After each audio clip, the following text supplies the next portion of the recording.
So after I've just unboxed the Samsung Galaxy Note 5, which is this little fellow here, and actually, you know what, I'm just trying out the quick charge here. Look at this. This is at 90%. Let's take a look at this in about 5 minutes or so. I'm going to unbox the Galaxy S6 Edge Plus, and I have to tell you that I'm already a lover of the S6 Edge.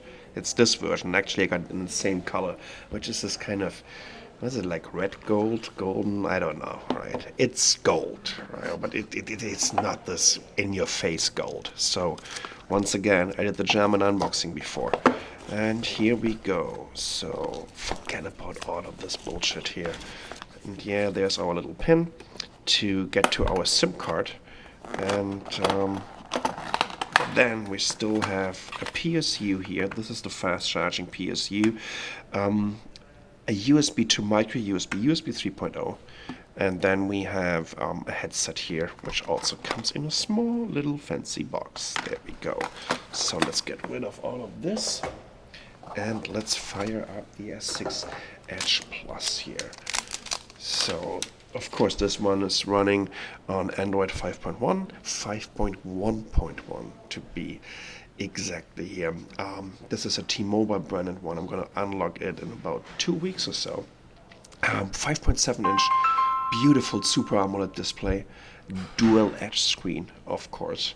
And the resolution on it's a quad HD, and so it's 2560 by 1440, which also means that you're getting a PPI of 518 pixels per inch. That is amazing. Of course, the S6 and the S6 Edge is even higher PPI than this S6 Edge or the Galaxy Note 5. This is based on the Samsung Exynos 7420, the finest piece of silicon that you can get in a mobile device today, because this is an octa-core, 2.1 gigahertz quad-core, and then we have a 1.5 gigahertz quad-core in there. And it's a 64-bit architecture, and they're building it in 14 nanometers. That also tells you a little bit about the power consumption of this device compared to the previous Exynos, which, in my opinion, I think it was built on a 22 nanometer process. So it has a better performance, and it also lowers the power consumption. So in our tests so far, we could tell that this has a better battery life than the previous generation of the Galaxy Note 4. It comes with a 5 megapixel camera here on the front, but actually, before we're talking about the cameras, screw that.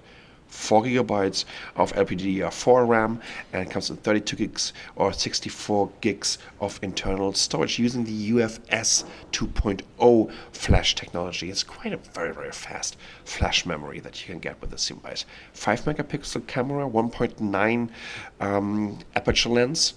And there's a 16 megapixel camera, also with a 1.9 aperture on the back.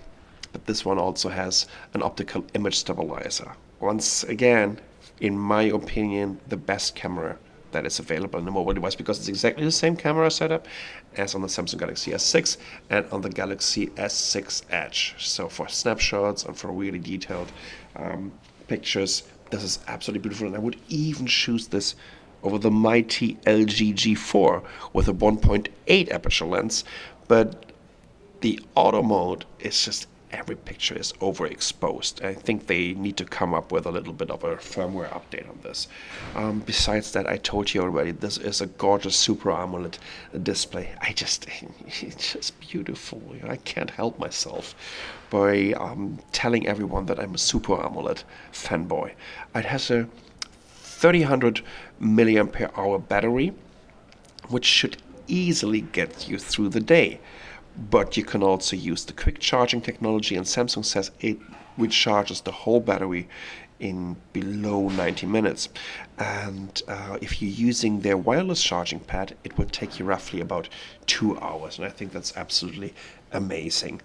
When it comes to the weight, this is only 153 grams compared to the Galaxy Note 5. This is almost 20 grams less. The Galaxy Note 5 has 171. This is only 6.9 millimeters thick. The Galaxy Note 5 is 7.6 millimeters. Absolutely gorgeous device. And to give you a little bit of an idea of how it compares in terms of the size, now look at this. This is the original Galaxy S6 Edge with a 5.2-inch display. That's quite different, isn't it?